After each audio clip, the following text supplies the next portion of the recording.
Cassia, Anna says, standing in the doorway of the infirmary. Come with us. I can't, I say, paying through my notes. Looking up the flowers Anna mentioned. Mariaposa, lily, ephora, paintbrush. Anna said she's bringing me pictures of the flowers. Did she forget? Am I about to ask her when she speaks again? Not even to see the vote? The people in the village and the farmers have gathered outside to decide what to do with the cures Ochre and Xander and the other assistants have made. There's some disagreement about what to try first and how to proceed. No, I tell Anna, I need to keep thinking. There's something I've missed, and I have to do it here. Someone's been taking the medicine from Kai. I'm not leaving. Is that true? And I ask one of the medics. She shrugs unhappily. It could be, he says, but I don't see how. We've always had medics at attendance, and the one in the village would want to harm the patients. All I want to do is find a cure. Neither Anna nor I state the obvious. Perhaps not everyone in the village feels this way. I made your stone myself, Anna says to me. She hands me a tiny stone with my name written on it, Cassia Reyes. I glance up at her for the first time to see that she has the blue lines painted all over her face and arms. She's noticed my glance. On voting day, I dress with the ceremonial marks. She tells me it's a carving tradition. I took the stone from her. I have a vote? I ask. Yes, Anna says. It was decided by the village council that you and Xander could each have one stone, just like everyone else. The gesture touches me. And people here have come to trust the two of us. I don't like to leave Kai, I say. Can someone put my stone in for me? They could, Anna said. But I think you should see the vote.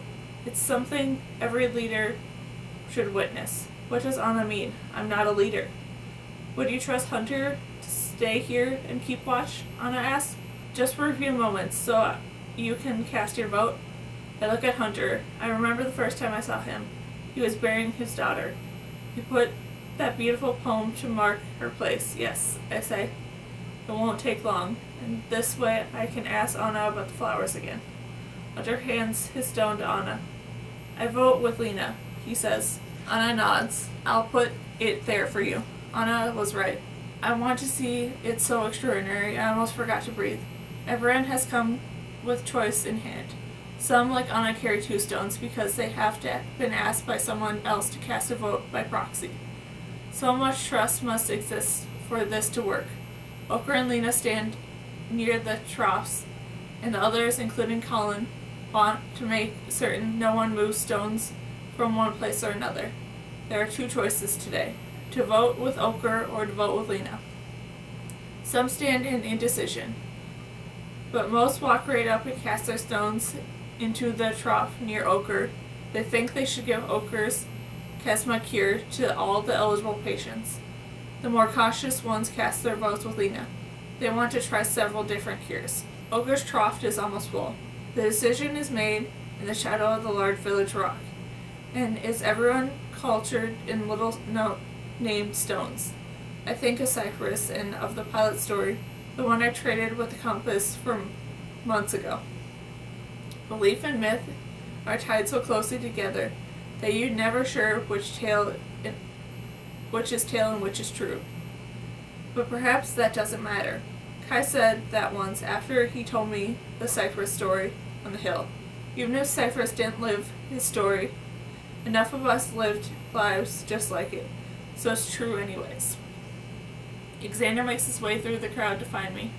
He looks both exhausted and illuminated, and when I reach out with my free hand to hold his, he grips my fingers tight. Have you voted already, I ask? Not yet, he says. I want to ask you how certain you are about the list you last sent us. We're close enough to Ochre that he can hear what we say, but I answer Xander honestly anyway. Not certain at all. I say, I missed something. I see a little flash of relief cross Xander's face. My saying has made his choice easier now. Now it's not as if he has to choose between Ochre and me. What do you think you missed? Xander asks. I'm not sure yet, I say, but I think it has something to do with the flowers. Xander tosses his stone in the trough near Ochre. What will you do? Xander asks. I'm not ready to vote yet. I don't know enough about the choice I'd be making. Maybe for the next vote I'll be ready, if I'm still here. So I reach into my pocket and take out the paper that my mother gave me, and I put the stone inside next to the microcard. I'm saving mine. I'm careful to preserve the sharp and fold along the lines my mother made. When I look back up, my gaze meets Oker's. His expression is sharp and thoughtful, a little disconcerting. I look away to Xander. Which way do you think Kai would have voted? Xander asks. I don't know, I say. The plan is to give the cure that wins to Kai, Xander says, because he's the most recently still. No, I say. They can't be trying it out on other patients first. But how will I stop them? I think the cure will work, Xander says. Oker was so certain, I think. Xander, Oker says, his voice cutting between us. Let's go. Aren't you staying for the flooding? Lena asks. Oker sounds surprised. No, Oker says. The farmers will see it at the sun as a sight. She says, this is their part of the voting ceremony. Oker waves his hand and they are already moving. No time, he says. They'll understand. You'll be in the infirmary, Xander asks me. Yes, I say. I will stay with Kai, protecting him until I know we have the cure that works. But I can't seem to leave. I have to see the way this plays out. Colin moves forwards and holds up his hands to silence the crowds. One last stone has been cast, he says. It's clear Oker is won. There are far more stones in his trough than Lena's. But Colin doesn't announce that. Instead, he stands back for some of the farmers to come forward holding buckets of water. Their arms are marked in blue. Anna follows them. The farmers vote with stones too, Eli whispers to me, but they also use water. The villagers have added it to the part of their voting ceremony now. Anna stands in front of the crowd and speaks to us. Like the floods that have come through the canyon's home, she says, we acknowledge the power of choice when we follow the water. The farmers pour the water into both troughs at the same time. The water rushes down, flooding, flashing through.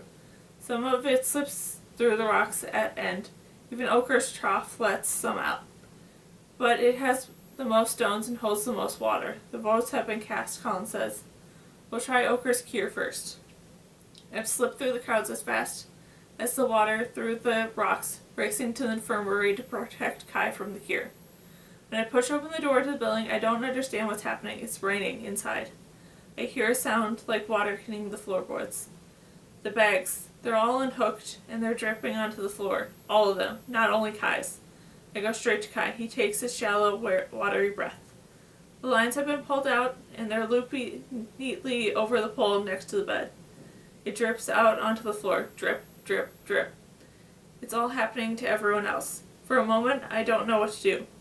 Where are all the medics? Did they leave for the vote?